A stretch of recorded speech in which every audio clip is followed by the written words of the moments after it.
Hello, welcome back to Let's Play Shadowrun, Hong Kong. We have finished all of the Shadowruns in the bulk, the first part of the game.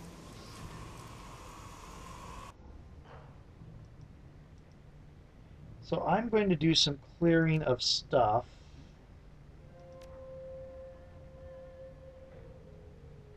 Can't sell that outfit apparently. We'll sell this Force 1 Fire Spirit, Fire Fetish. I think we'll sell the Force 2 one.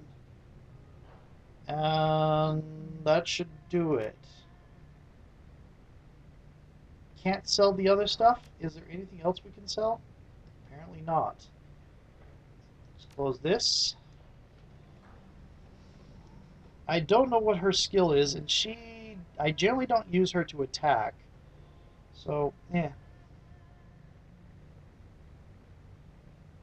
There's a lot of good stuff in here. Exits. I'm just browsing. Thanks, Crafty. See you around. So in this game, just to point it out, the difference between the magic. In this game, let me show you here as soon as I get to the spin karma screen.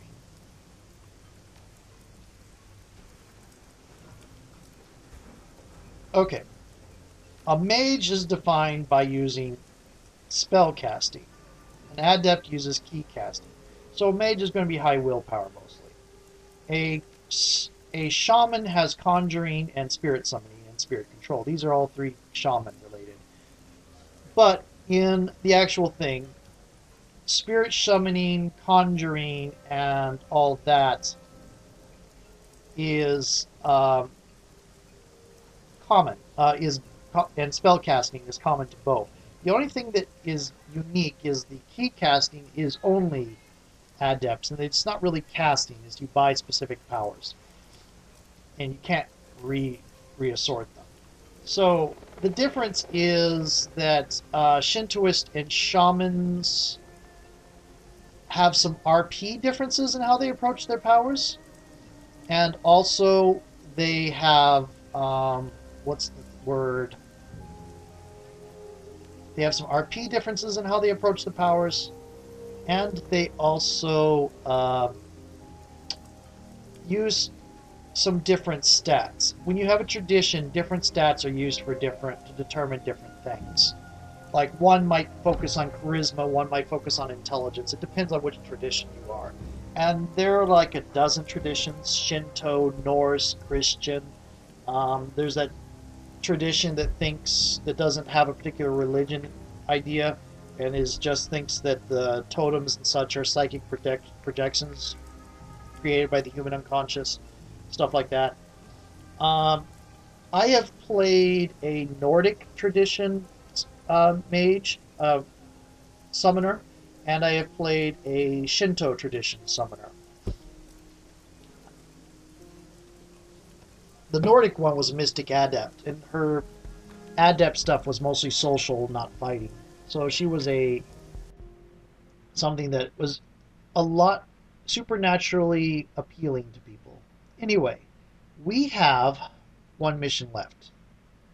Go meet with Dreamland, see what she knows.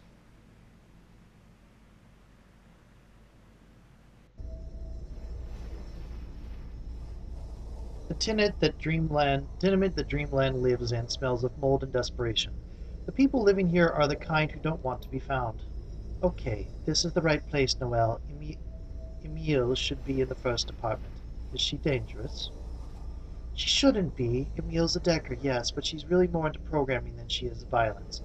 Her handle is Dreamland, after all. She quit running last year, something about some sort of activist activity that she used to be into, and a bunch of big money execs who were holding a grudge. Emile's from Berlin, but she moved to Hong Kong after the F-state collapsed. So we're after Dragonfall here. Shock Wellenreiter, that's the group she worked for. We're supposed to protect her, but they've got their own problems to deal with now. I guess that she decided she'd be safer on her own. I heard about the fall of the F-state. Sounded like chaos. That's what I heard too. An experiment in sustained institutional anarchy? Great environment for Shadowrunner, but it ended up just like communism did. Another pipe dream. The German government gave the corporations the go-ahead to invade, and they forced the anarchists to retreat to the eastern part of the city. Now Berlin's run by the corps, just like Hong Kong. I bet they wind up building a wall again. Wouldn't put it past them. Anything else we should know before we talk to Dreamland? No clue, really. I haven't met her in meet space. Just be your charming self, I guess. I'm sure that everything will work out just fine. That's not sarcasm. Noelle is actually charming.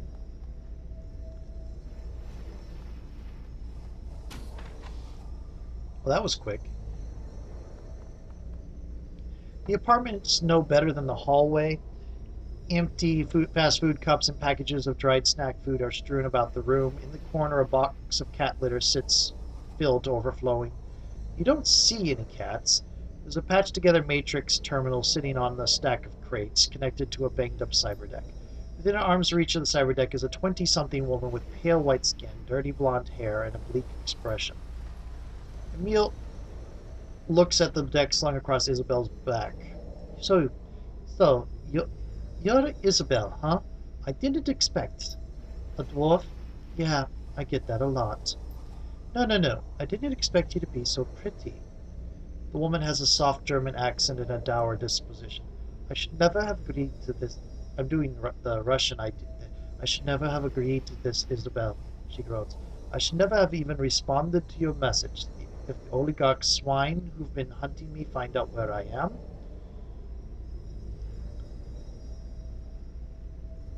they call me Noelle. We should talk. They won't find out from us. Uh-huh. Emil searches your eyes with her own. You can see the intelligence in there, but it's hard to get past her sullen manner. This is the woman I told you about. She needs the software that you developed to inhibit your cortical implant. She needs what? Her tone is sharp. Her eyes flash daggers at Isabel. I don't think I should be getting into this. I have a business proposition I'd like to discuss with you. I don't know, woman. I'm kind of done with the business. She pulls out a near-empty pack of German cigarettes and lights the last one. In case you're not up on current events, I've got a kick line of mercs and bounty hunters after me. Messing around with the hardware that the Schockwellenreiter installed in me is the last thing on my mind. Look, this is important. I need the software you created so I can find out what happened to my father. Your father, huh? Sounds rough. Is he dead? I doubt it. At least I don't think he's dead yet. That's why this is important. She softens. Been there. Something like it. It's the ambiguity that'll kill you. She considers for a moment. Okay, give me a minute. Emil grabs her cyberdeck and jacks into it. Her jaw goes slack and her fingers hover over the keyboard, tapping keys at blinding speed. When she finishes, she jacks out and ejects a data stick from the deck. I always love the dichotomy that when you're jacked in, your face goes slack, but your hands are moving like these fast speeds or whatever, and your sensory input is interrupted to deal with the matrix, but your hands are still moving. It's all kind of it's a little bit weird the way they set that up. They were just going for an aesthetic, but it doesn't really make sense when you think about it. Emil, okay, when she finishes, she jacks out and ejects a data stick from the deck. Here. She hands you the stick and a laser gun with a masking tape wrapped around the grip. Modify this taser with it and use it on your target. The jolt should stop the memory wipe process before it starts. Here's a little something for the effort. Thanks. It'll help. I wish every problem was that easy to solve. Custom-made weapon, usable at mid-range, deactivates the target's neural ripe and leaves them stunned. The effect takes 3 rounds to sedate the target. So that is going to be a special piece of gear we're going to have to use. It's right here. It's an item. It's not gear. Ooh, that's unfortunate. This is too easy.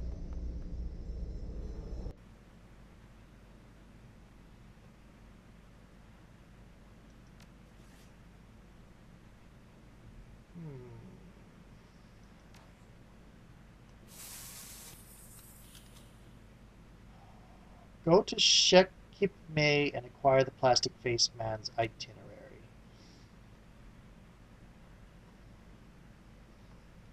No. Okay. Yeah, cherry pink is not on my list, sadly. Okay.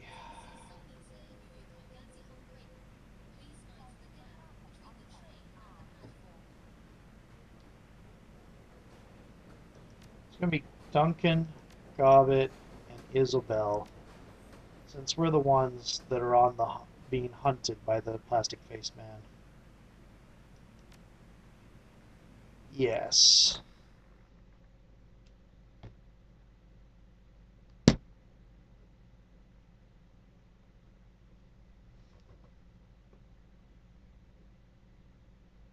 I cannot do accents to save my life. The extraction. Isabel has modified a taser to introduce Dreamland's cortical inhibitor program into the plastic face man's neural network. That should stop his headwear from completing a memory wipe and allow you to interrogate him for information about Raymond Black. But first, you'll need to find him. Kindly Chang's made contact with an underground information broker named Xiao Ji, who has managed to obtain the plastic face man's complete itinerary.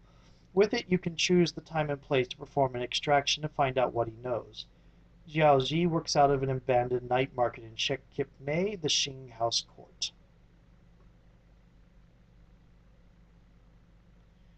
Okay. Got a lot here for stash. Okay. There is... Why is Isabel's deck here?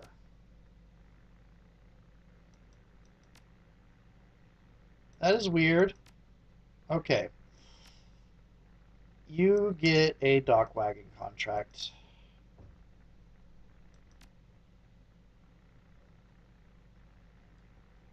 Second thought, Duncan, you're better able to handle, you're less likely to die than Isabel, so you get that. I'll give you another one of these. Give you one of these.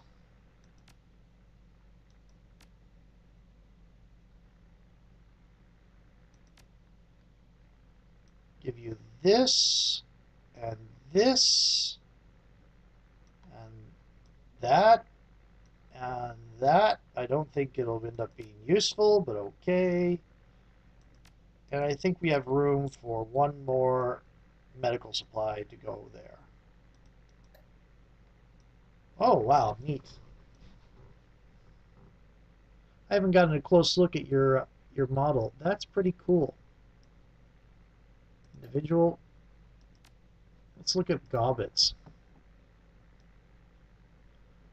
Where's the other rat?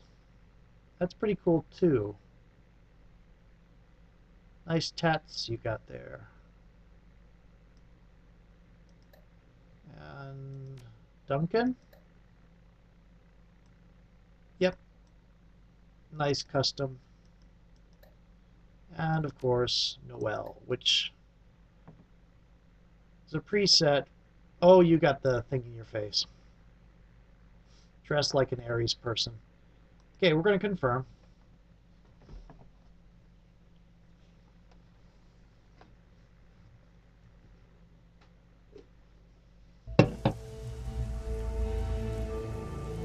Meet with Xiao Ji.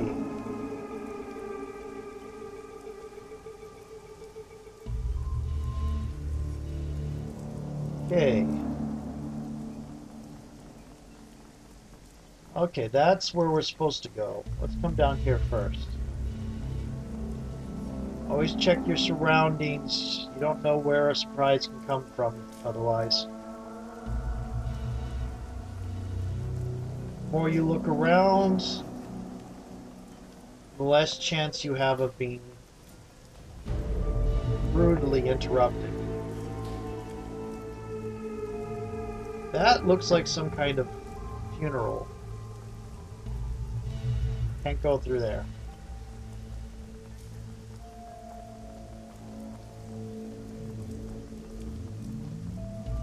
Maybe... What the hell is that? That's weird. The tentacles or limbs or whatever coming out of that box. Maybe it's plants. Okay.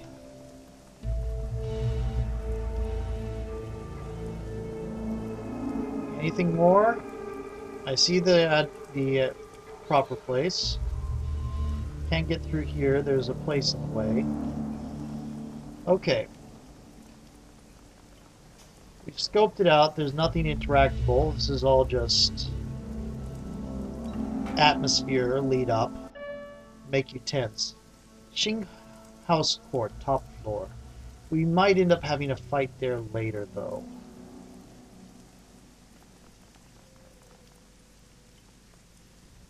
Depends on if this is a trap or not. All of these empty maps where there's nothing to interact with are to make you tense and to make you paranoid.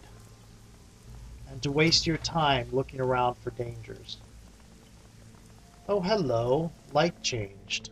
Because we're inside now. Boy, Isabel, you're slow. There's a woman here smoking. Nice animations, nice... Ooh, little puff of flame there. Okay.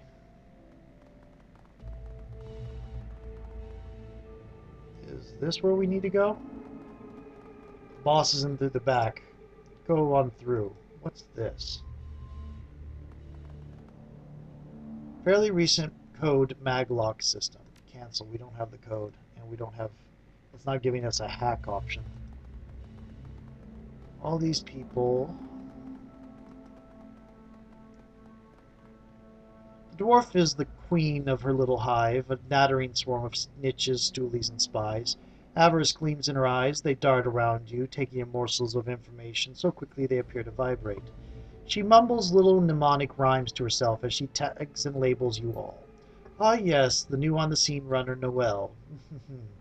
She rocks in place, humming a soft reply to herself. New on the scene Noelle. I think that's appropriate. My friend in Heoi said you'd be coming to see me.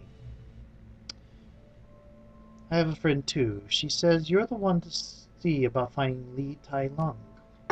Oh yes, I am. I definitely am. Jiao Ji's eyes widen with joy, the joy of her job as she hums her little tune. Very timely intel, very timely. I have his complete up-to-the-minute itinerary, where he'll be, who he'll be with, security coverage, the deluxe package. I wonder if that's a typo or deliberate vocal twitch. You must be very good at your job. Jiao Ji's expression oozes with cunning. You are kind to say so. Yes, very, very kind. Unfortunately, I don't believe we can transact business today. I received another offer, a better offer, to take it off the market just before you arrived. From who? Li Tai Lung's client. I believe you know the company. She fumbles with her fingers a bit. I feel really bad about this, but the offer was too good to pass up. Way too good.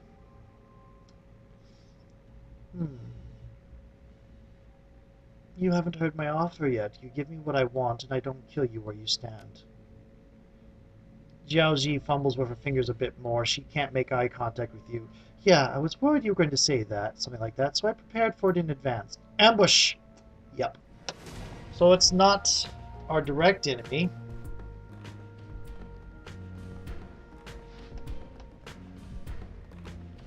We can't kill her.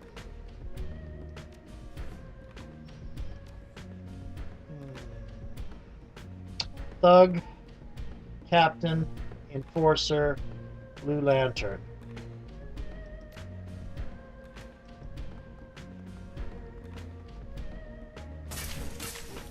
Okay.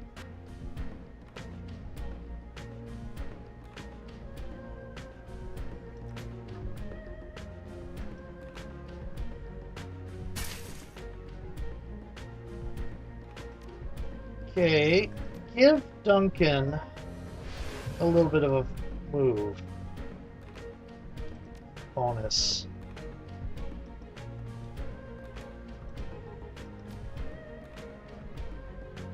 Oh, it can't. Well, that's just annoying.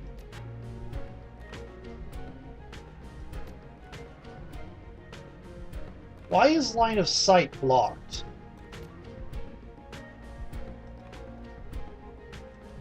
For a melee attack. Because of plot reasons, that's why. Okay, beanbag.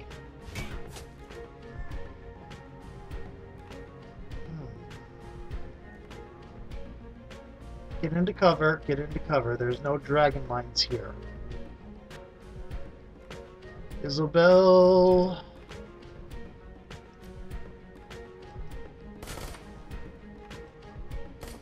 Oh, you missed. 8 damage. Okay.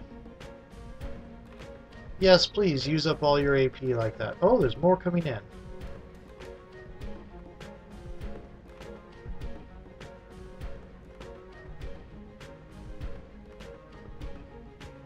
Okay.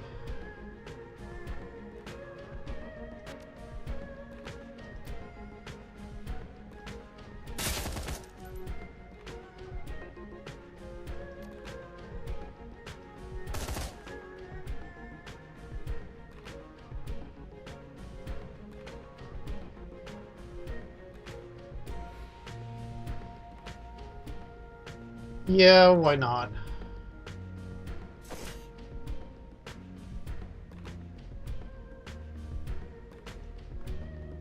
Why do you have a gun suddenly?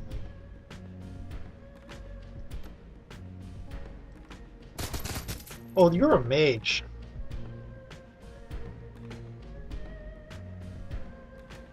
I did not notice you were a mage.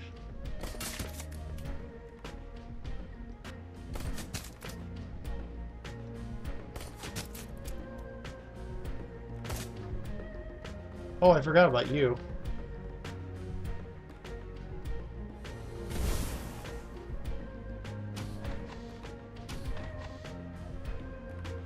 Okay.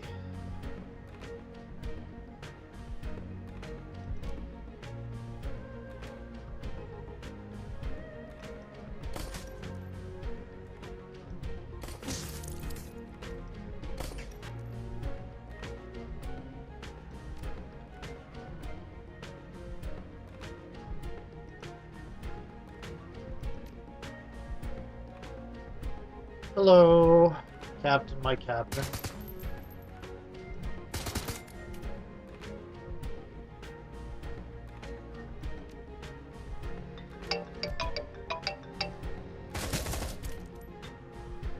Okay, try that again.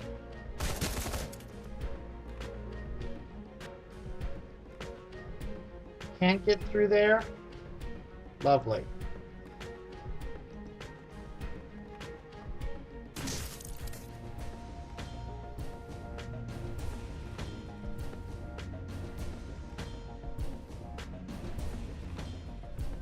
Well, no, not going to get it there in time. Okay.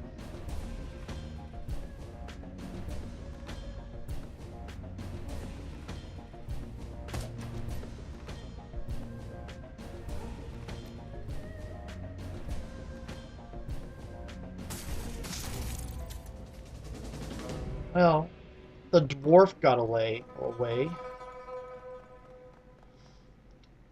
Xiaoxi left her computer unlocked. She plugs her deck into it and scans the screen. She has the plastic-faced man's complete itinerary. They tell us everywhere he's going to be for the next 24 hours. We have the upper hand here. Let's play it safe and keep it that way. Except for Josephine Singh was paying to keep it off the record, which means she knows it's a risk. Which means every bit of information on that suspect. Sounds good to me. First, the bad news. He's got a security detail that drives him from place to place. 6 corporate agents plus the driver. Anytime he's on the move, he's in a reinforced bulletproof limo. He's also got a personal bodyguard that's with him at all times. But there are some windows of opportunity we can take advantage of. When he's going somewhere, they drop him off and leave him in the hands of a local security, if any. The bodyguard stays behind, but the other 6 guards stay with the driver. The detail itself is shared by a few executives, so they will be with someone else until his next pickup time. The convoys are on a schedule managed by the master system at Sang HQ. Okay, I've got 3 good leads here. I think we can run an extraction on any one of these. Number 1, the parking garage at Central Plaza. He's there for a meeting in an hour. We can grab him on the way out. It's still secured corporate property, so there will be resistance, but it's the weakest out of the corporate properties he visits. Plus side, there won't be any civilians. Access is limited, and he's listed as a VIP in their system. Not bad. A closed space means he can't run. Interesting. Next lead. The next one's a bit personal. Mr. Plastic has a mistress, visits her twice a week. Today's the day. He'll be at the Fa Yun Tower building for 2 hours. It's not corporate property, but it is privately owned. The management company has a security contract on it, so it's likely we will have a fight on our hands trying to get him out of there with him in tow. It will be less crowded than the parking garage, but the lady might complicate things. Interesting. Who goes for a plastic face guy? Alright, what's the last location? We have to grab him before he gets home tonight. Once he's home, we're screwed. He's staying in the Sang Executive Arcology, guarded 24/7 by corporate security and 2 blocks from the HKPF HQ. The final location we could grab him is his last stop for the evening. It's a locally owned Simpsons theater, a hole in the wall that specializes in underground horror flicks. He's there for an hour and 45 minutes, and his security detail will be all the way across town to pick someone else up. We'll probably have to deal with local police only, but this is a public theater. It's going to be packed with regular people just trying to take in a movie. Okay, so I am going to go on to the next video. See you in a moment. And I have a game in an hour and a half. Oh well. See you in the next video.